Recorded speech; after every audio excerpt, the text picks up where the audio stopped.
Hello. Before I start with week 39's colors, which are this combination of deep orange, outer Nil, thundercloud and mud, which is a weird combination, I want to quickly have a walk through some of the colors from this year's Coloring Combo. Now, this poor book is looking a bit worn because it travels with me. I've traveled a lot this year and it's been in different locations with me. I tried to do the Coloring Combo prompts weekly and miserably failed over September into October. I've just simply been too busy. I send out the prompts every week, but I don't always have time to do the mixing and subsequent painting. But nevertheless, I have come to realize how valuable it is to have this little book of color mixes. Every week I try to curate a different color combination, and even though the colors might at first seem odd, weird combination, it's very valuable to work in colors you may not necessarily choose yourself if you were left to your own devices. And sometimes there are just subtle differences. So got this yellow and blue, and that per se is also like a yellow and kind of blue and brown. So there you have these bright colors, and there you have the more neutral colors. And by adjusting colors and mixing colors to suit these different combinations you are given, you will learn to become more used to how to mix colors and just how to use them, and the possibilities that you get from using a limited selection of colors. I created the paper vase, a project mini course, I should say.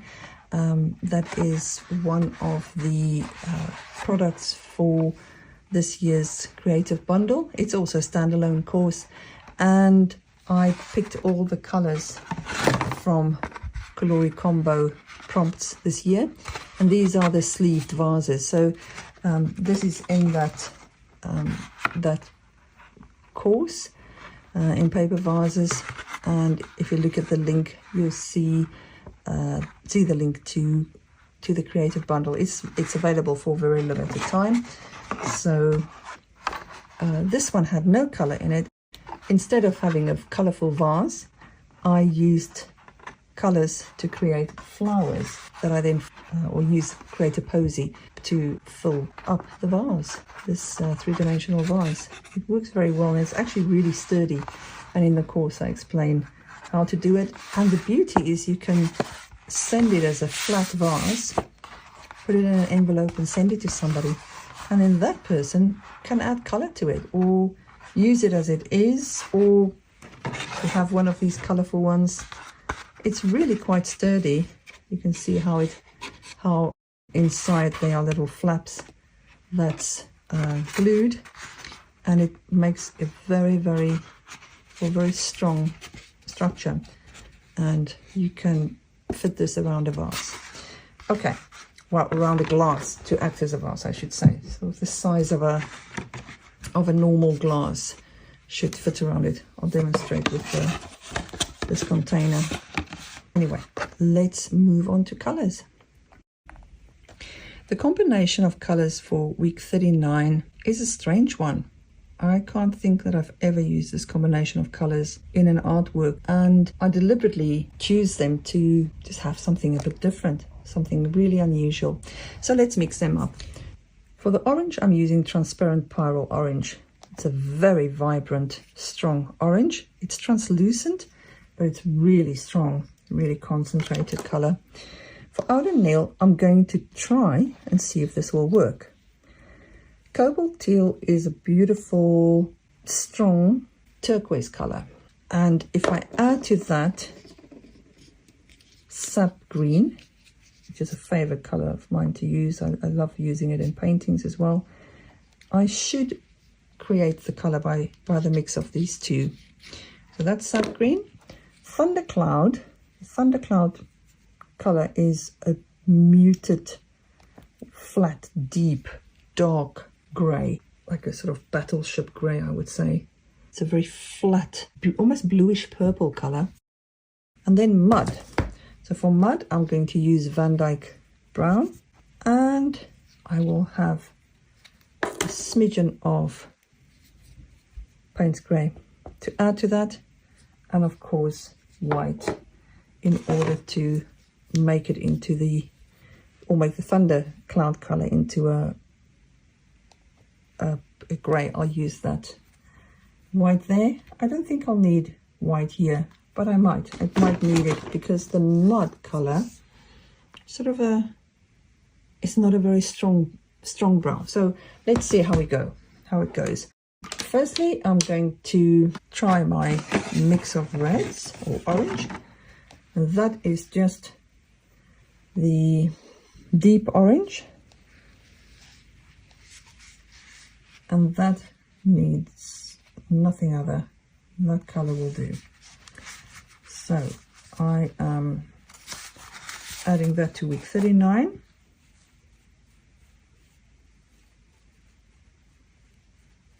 Strong bright orange. That is transparent Paro orange. Now for the outer nail, actually a color I love that green. It's almost a natural green color. So let's first add water to the cobalt turquoise, cobalt teal color. So this is cobalt teal, and I need a very, very small amount of green really to tip it into green.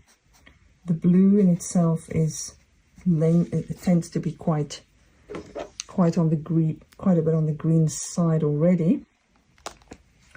So that's the cobalt teal and a tiny amount of sap green, and I get this very strong blue green color. So I mix a little bit of that in, so I have a good dollop of color to use for my painting later on. And I think it needs a little bit more green.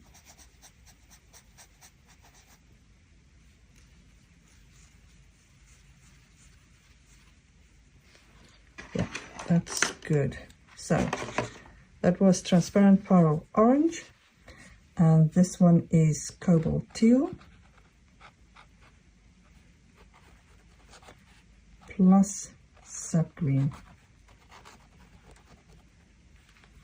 As it dries, it becomes darker and greener. It looked a bit more blue at first. Thundercloud, I'm going to use the white, more of the white. I'm mixing more of the white in rather than having it too strong a black Payne's grey color. And more of the grey coming in, mixed in. And I can do with a little bit more Payne's grey, but you see it's got this very flatness that the white makes between the white and the Payne's grey. It's just a flat grey, blue grey color. Okay, the color that I want to create is that, and that's pretty much it. So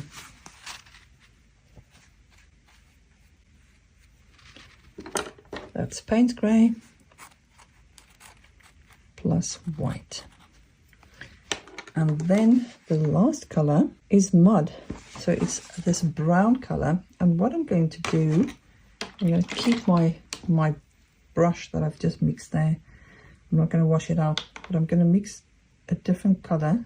I'm going to use the Van Dyke brown, beautiful, strong, rich brown color.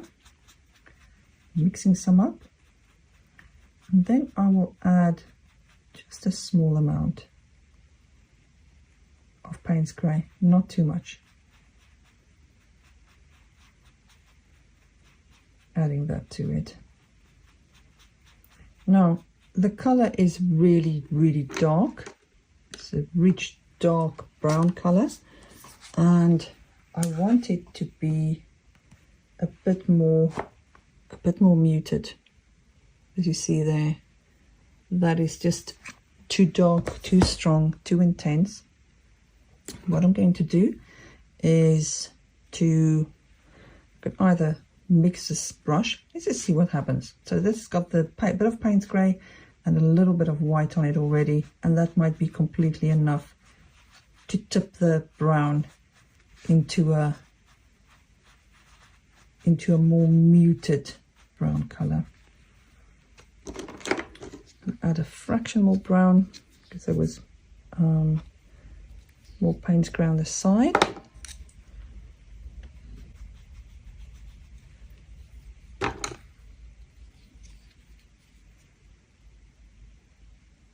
Making it a bit stronger with the Payne's grey. So just figuring it out between those colors, and the white and Payne's grey that was on the brush is enough to make the color less dark and rich. That's the mud color,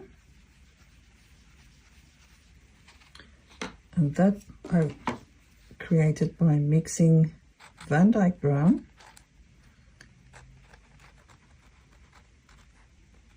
plus Payne's grey